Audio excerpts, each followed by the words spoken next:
What's happening, folks? Back with another reaction, back with some more Cyndi Lauper as we continue through the expanded version of the 2001 album Shine. Thank you again to Seb. And I, of course, felt a bit sheepish that I hadn't remembered in the moment that I had reacted to an earlier version of Who Let in the Rain, though of course I realized my mistake once Seb pointed it out. In any case, I do appreciate people giving their opinions about which version they preferred. Ultimately, I think they're both good, but that was an interesting dynamic. In any case, I'm quite sure I haven't reacted to a tune called Comfort You before, which is the next one in the playlist. So yes, it sounds like someone giving comfort. Of course, it feels like it should be part of a larger phrase, so it could be, I don't want to comfort you, or he or she or someone else will comfort you. It could be more than it seems on the surface, but just the phrase itself would suggest a desire to ameliorate some situation, to lessen someone's pain, suffering, or at least stress and worry, to give them solace, to give them refuge, and thus to be someone for another person, meaning whether it's a romantic partner or just a friend, you want to help them get through something. You want to provide shelter from them, or for them, for whatever is bothering them. So let's see what I can pick up in principle, or in practice rather. This is Cyndi Lauper. The track is Comfort You, and it's from her 2001 album Shine.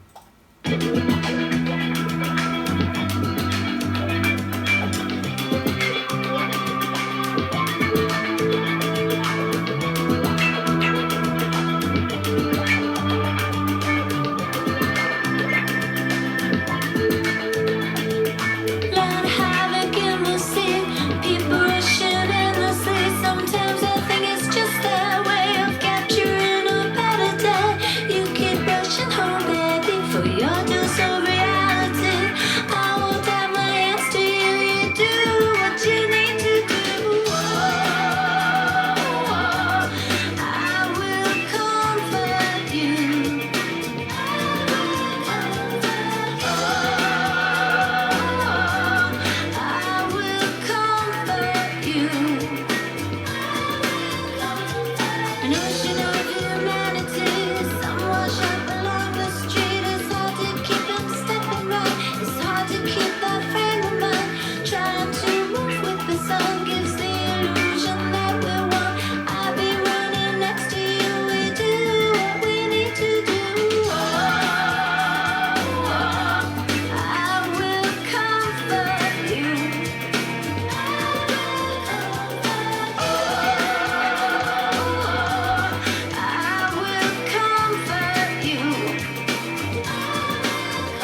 Wow, so much to say. Okay, so first I'll try to talk about the lyrics to the degree I understood them, and I'm not entirely sure if what I think the essence of them was is in the right direction. But what I took away is that, there's people in different walks of life, in different stations, in different situations, on all ends of the spectrum. And even though sometimes it's hard to recognize what other people are going through because of what you're doing, you've got to try to let them in. You've got to try to be cognizant and see the humanity and provide comfort, or at least be there for others who maybe are not in as good a way as you are at a given time. So it's like she's talking about, there's people out in the street, and you can take that more literally, like transient populations, or you can think of it as, people who are struggling. They're out there working every day, but maybe not making a lot and struggling to get by.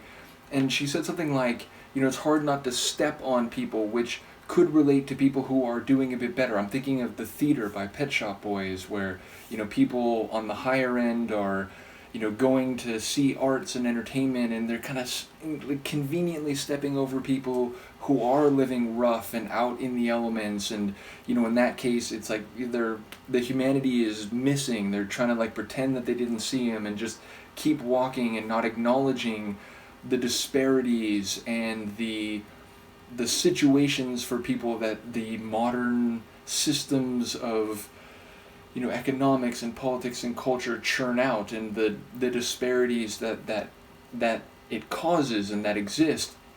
And it sounds like she's saying the other here, that even if you are cognizant of other people, it's hard to avoid making it worse for them and so on. And then it's like she's saying that when you're walking around, you feel the air on your neck and so on. A siren's going around the corner. Someone else right now is having a health emergency, or is, reached the end of what their body can endure, and they're maybe at the end of their life. So it's all these different kinds of people and different situations are together, and you have to try to let them in and recognize their humanity, and on some level be human toward other people. Maybe I'm not hearing that right. Maybe there's some layers of the lyrics that I didn't pick up on clearly. But it sounds like she's saying, I'm here to comfort you even if we're in different places, in different situations, on different parts of the spectrum. So it sounds like a very humanistic tune. Sonically, a lot going on. It's sort of busy, not in a bad way, but it's got some intensity. It's definitely got a bit of a soul funk vibe to it. Soul in the vocals, funk in sort of the guitar and just the sonic arrangement. A very sonorous and funky saxophone that comes in. I really wasn't prepared for that because it just announces its presence and comes in with a lot of bravado, so love the saxophone.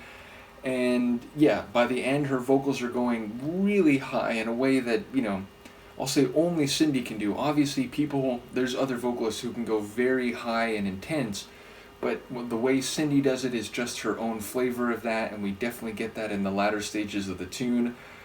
So, when it faded out, I was almost sad that it was fading, but it feels like it said a lot, it did a lot, and it was a lot over the course of the, 4.5 minutes maybe? Yeah, just over 4. So, yeah, really interesting one I'm going to look forward to listening to again. Obviously, I'm keen to hear what people have to say about it. Thank you again to Seb for sharing. Let me know what you think, and I will see you next time. Peace.